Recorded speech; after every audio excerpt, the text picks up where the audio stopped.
Flip Devils, J-Dog and L-Dog back in the goddamn fucking season room.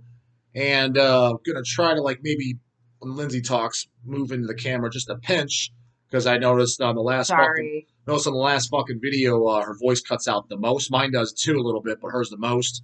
Not sure fucking why. So I'm sure by the time this one goes up, which should be the next day after that one, sure 20 of you commented, what the fuck? Audio's fucked up. I'm fully fucking aware of it, but I don't re-record shit because, well, then it's just kind of fucking scripted then. I don't want any scripted fucking Joe Rogan bullshit going on over here. Fake as fuck, right?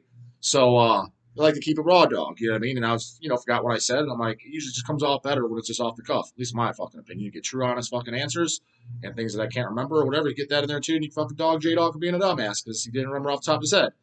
So we're gonna just try to make it, just go with the fucking flow and All right, this respond video, better. let's go. And the video we're gonna do comments on this one is the best melodic death metal albums. And does Arnold prefer Manowar or Deicide? God damn it! So that's the video we're on. We pulled it up. She glanced at the questions. I didn't glance at shit. So she's gonna ask away what she thinks is on here. I like the first one. It's a Joseph O'Donnell. Yep. Do you think the album cover kind of influences how much you like the album? Would you like the Tomb of the Mutilated as much if it had a Limp Bizkit cover? So the thing is maybe not so much now as much. A really good album cover is gonna be what's gonna draw me in to check it out, especially if it's something I never heard. And if it's like an all-time favorite band like Cannibal Corpse or Deicide, I'd be bummed out if it comes out and it's got a dog shit cover. It wouldn't influence my opinion on the music at this point because the band's already established in my mind because of me just knowing them for so long. But I'd be bummed out, oh, this cover fucking blows. Not getting a shirt of this, that type of deal. But it definitely did in early on years. I think things like, gore metal and shit like that stood out and it kind of really helped draw you in. Recaputrefaction, Serpents of the Lights, Once Upon the Cross, the covers that kind of did, the Cannibal Corpse ones, really helped bring it in, and some of the feel to it.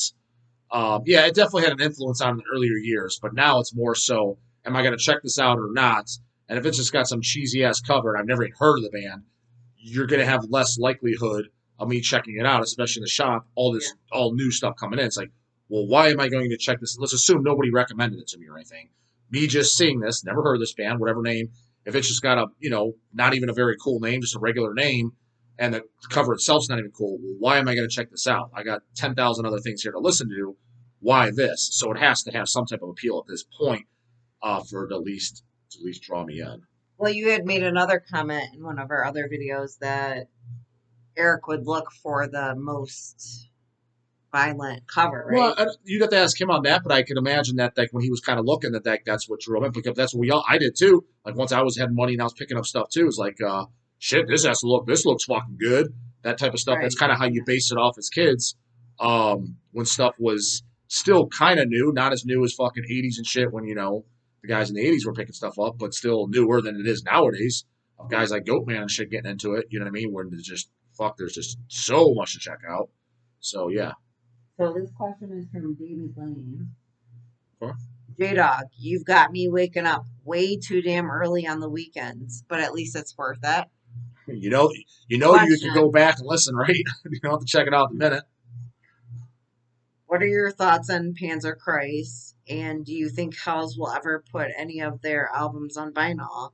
I'd cough up some Scrolla. Scrolla. He's using mine line, Scrolla. For those. You know what? I've actually never even listened to Panzerchrist. I've seen it and stuff, and I think it's coming through Hells, and that's probably how I've seen it, or I've seen it in catalogs. I know the name, but I've never actually even checked it out. As far as, there's no talk of Hells. Where are they even from? I'm not even sure, but I know the name very well, but never checked it out. So yeah, I don't really, other than just knowing the name and knowing who you're talking about, I've never officially, and if I did listen to them, they're definitely in the forgotten now. Maybe I did put them on in the shop or something and completely forgotten about them. You definitely did. We did listen. Maybe. Yeah, I can't think of it. Panzerchrist, when I'm thinking of the first thing that's popping up in mind is Panzer Division Marduk / kind of Panzer Faust Dark Throne. So is it kind of sound like Dark Throne or Marduk? I'm not sure. Don't really know much about it, but it sounds like you're making it sound like it's a total banger. So next time I see the name Panzerchrist, I'll definitely check it out just for that reason. Yeah. For So sure. But it does come Dark Throne, right? Dark Throne is Immediately. Panzer Faust. So Fox. yeah, and Okay. then Panzer Division Marduk. Yeah. So those things Oh, pop in my Dark mind. Throne comes to me Yeah. immediately. So, Okay. I'm gonna shout this out because I come from a military family, but this is Donald Caddy. okay. When I was in the Navy in the 90s, tapes were the way to go. Would bring it back on leave. It's funny. I've heard that from somebody else saying that in the military. They do. I think it was probably just more easy and convenient. Maybe toss them in a bag. They're going over to Iraq or wherever the fuck they're going, where it'd be easier to listen to stuff was could be cassettes. Certainly not vinyl. That'd be the most inconvenient. Shit, I don't know if you'd be able to physically do it. As opposed to probably back then, you just had like a little bit of a Walkman. So yeah, and they're smaller. So I think I have heard that before. People in the military, especially in the '90s and early 2000s, to where Right. that Yeah. would have been the most convenient format. Yeah, for sure. Because it's especially if you're You don't got to on a worry. ship or Yeah, you something. don't got to worry about getting scratched and Yeah, shit. So yeah, yeah, so yeah, yeah, for makes sure. sense. All right, here you go. UK Death in Black Metal says, "Hey J Dog, have you seen the film Lord of the Ring or Lord of Chaos? I'm sorry, Lord of the Rings. Just came out of my mouth. About the 90s Norwegian BM scene, Varg, Dead, Euronymous, etc. If so, what are your thoughts? Yeah, Love your uploads, by the way. glad So to we hear it, watched rah it. rah. Yeah, we So watched what it did you together. think? I thought it was okay as a whole. I thought it was pretty decent because I read the book in high school, and from my recollections from the book to the movie, it was pretty. I thought it was kind of PC'd, to be Why it was honest. PC.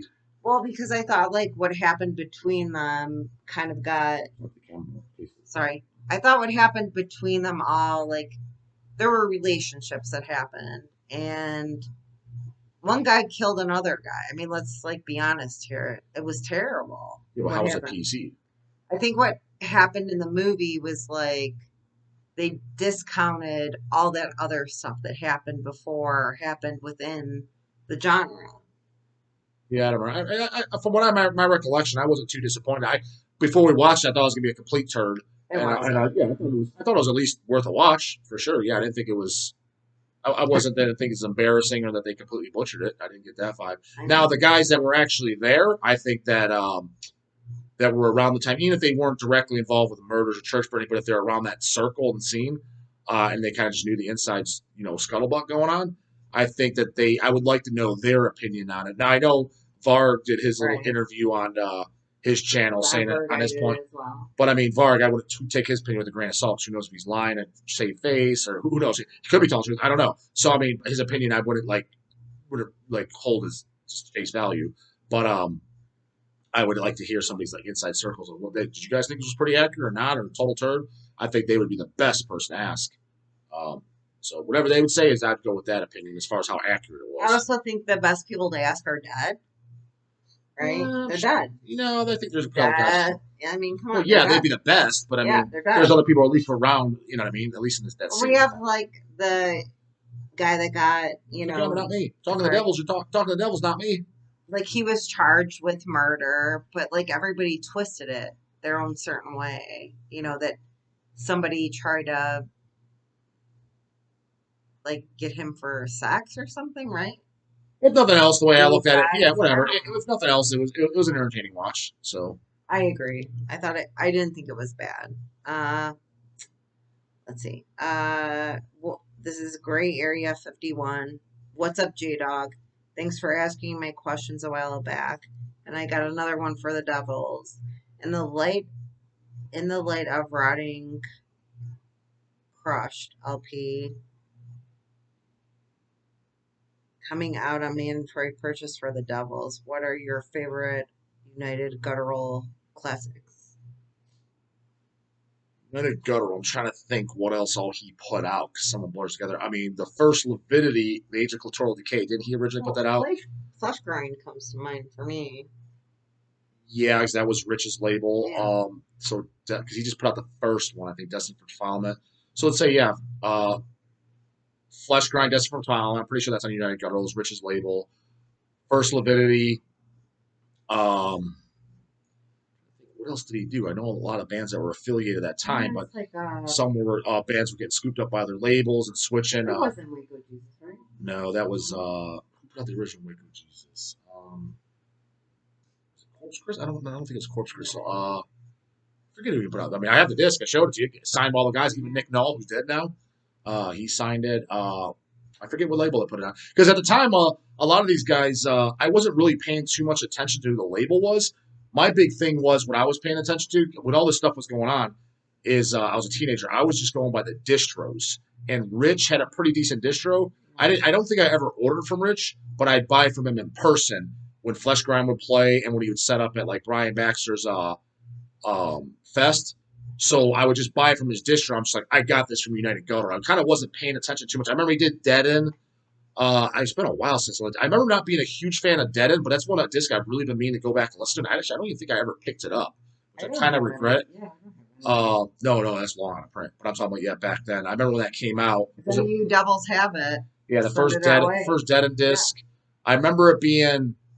It was one of the ones I checked out a little bit later after Leviticus and stuff, and I remember not liking it, and never kind of forgot about it, never picked it up, and never went back to it, and just kind of forgot it. But I always known about it, and cool cover. Was it just that fucking open head, I think, or something on the cover? I think it is. It's like an open. But I would probably put that as a good, early title. But the first one's popped in my mind just directly that I know he did was Flesh Grind, Destined for Defilement, and Leviticus. Age of Clitoral Decay. And then even after that, the second Leviticus till Only the Sick Remain, I think they went to a different label right after that. I don't even think they stayed in United Guttural. So then the Rotting Crushed, that was on United Guttural. What did I say? It was like the second release or something, which I didn't even realize until I was showing it on camera. Just kind of like some of this stuff was just blurring together. I wasn't really paying attention. But I remember always talking to Rich Lipscomb on the phone and stuff like that because we were just starting Hells, so we were trading our CDs with his.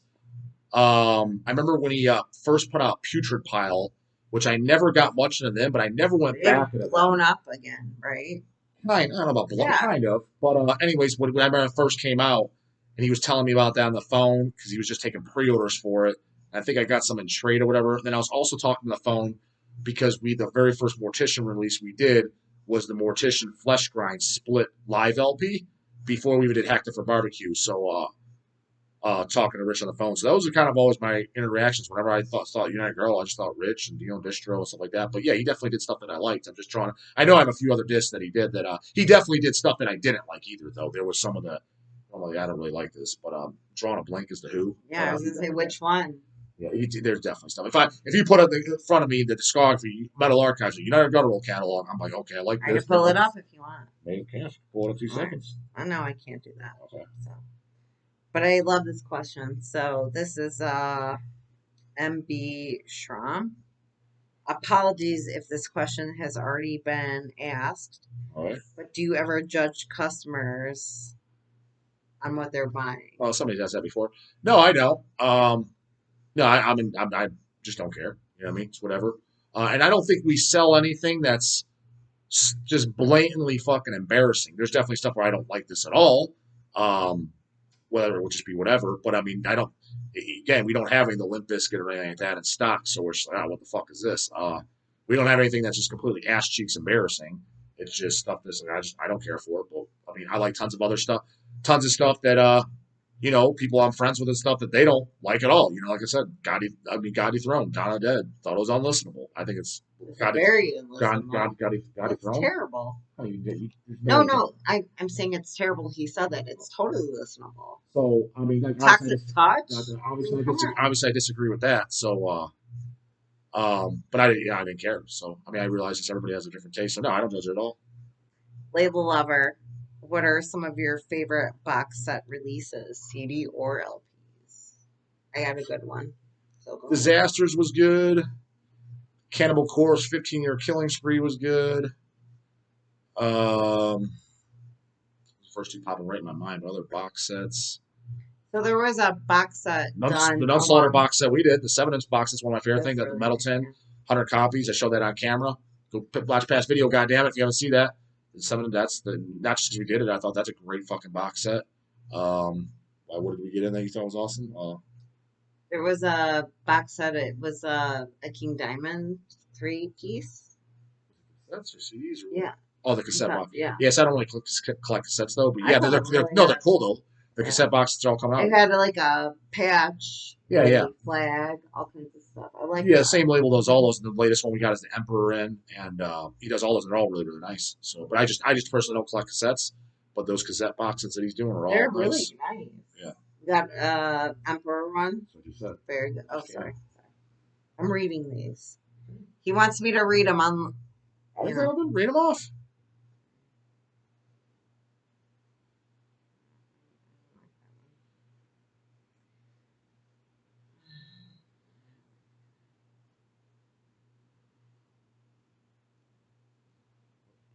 Ask whatever's on there. Don't matter to me. So, yo, J Dog, what are J Dog rolls of metal? And you had a run ins with Joe Offernock? Hails. That's N. Nithshog Productions, Yeah, Shout so out Brava. So what are J Dog's rules of metal? I don't really have any rules of metal other than I don't need to butcher the story a million times about the homeboy shit that don't belong in there. But I mean, you guys know, like just the fucking real true metal, like black clothes, inverted crosses, spikes, fucking preferably long hair if you're in a band, and just true fucking metal that we talk about on this. I don't have any like dead set rules. And as far as Joe Offrick, I see him at shows. He does a Satanica band. I mean, I've said hello to him and stuff like that.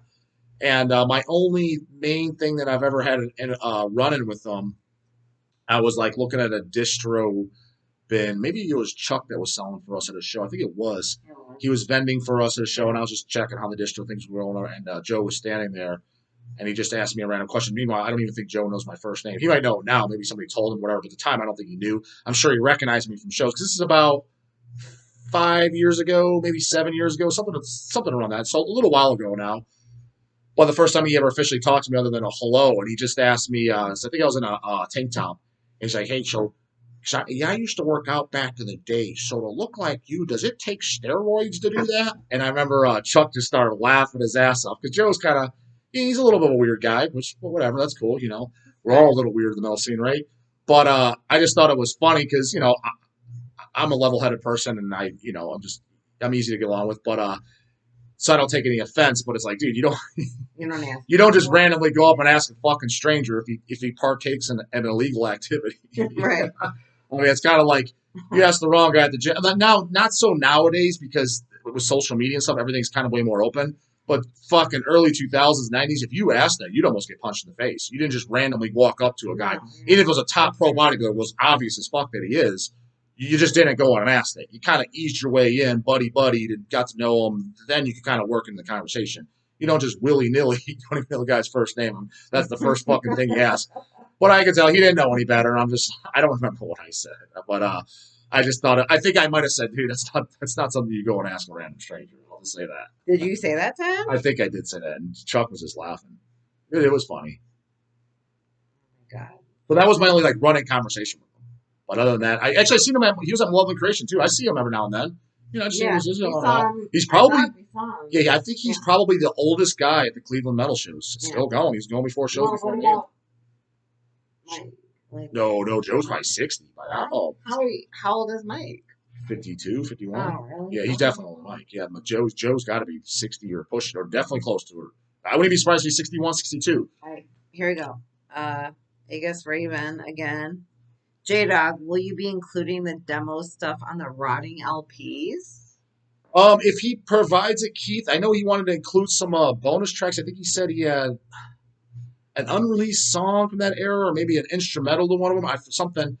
I'd be into it, especially the demos. The only thing is, I wouldn't want it to cross over to making it a double LP to include stuff unless it's ultra cool. You know what I mean? I've actually never even heard the Rotting demos, so if it was ultra awesome and it maybe has a couple unreleased songs or so, I'd be into it. But Keith didn't mention that. Like I said, he mentioned something. I think it was 2 tracks, but I think he kind of recants it on. He's like, never mind. I thought I had this and it doesn't have vocals, or he thought it's something of that nature. Or I can't remember the email, but he's supposed to be doing the layouts, and we'll cross that bridge when it comes. We could probably include a couple extra things because, to my knowledge, the Rotting disc is 33 minutes or so. And you can usually get about 45 minutes worth of music on a right around 44, 45 minutes on a single LP. But if it was something that's kind of like, it's kind of cool, but kind of not, and if it's going to make it a double, I'd rather not. Because it's going to be more expensive for us to press and Right. more expensive for you guys to buy for something if it's like, it wasn't even that cool anyways, then no. But if it's something cool, I'd be into it. So, is there to come on that like a triple LP, right? That's like a hard salt. Like, what is your favorite one of Triple those? LP. Yeah, I have a ton of them, but my favorite one, mine goes to one King Diamond triple LP that was put out. which one's that? Deadly Lullabies or the It black was put one? out by, I believe, Deadly Lullabies is Metal Blade Records. no, there was a double LP put out, and then it like I thought it was a triple LP got put out after that. Like a bootleg? Yeah, it was a bootleg. I think I own a triple LP by King. Yeah, it Yeah, might be. right. That's like That I have a triple LP box set by Black Sabbath. I really like that. That's a bootleg too, a though. That comes in a bootleg. box. But I'm trying to think of a triple LP like album.